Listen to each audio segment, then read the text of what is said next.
আসসালামু আলাইকুম। জুমার দিন মুসলমানদের জন্য একটি গুরুত্বপূর্ণ ও ফজিলতপূর্ণ দিন।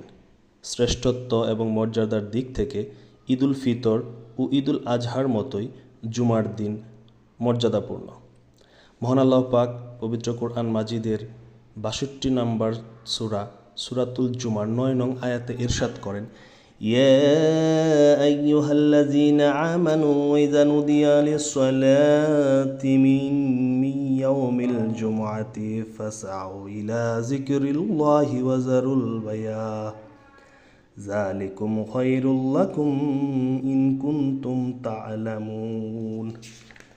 হে মুমিনগণ, জুমার দিনে যখন সালাতের জন্য আহ্বান করা হয় তখন তোমরা আল্লাহর স্মরণে ধাবিত হও এবং ক্রয় বিক্রয় ত্যাগ করো, এটাই তোমাদের জন্য শ্রেয় যদি তোমরা উপলব্ধি করতে পারো।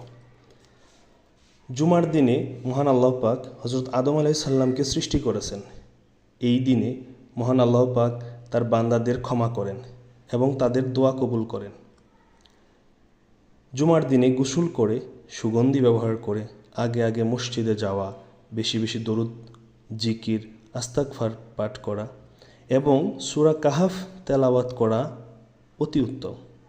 মহান আল্লাহ পাক আমাদের সকলকে এই আমল করার তৌফিক দান করুন। আমিন। আসসালামু আলাইকুম।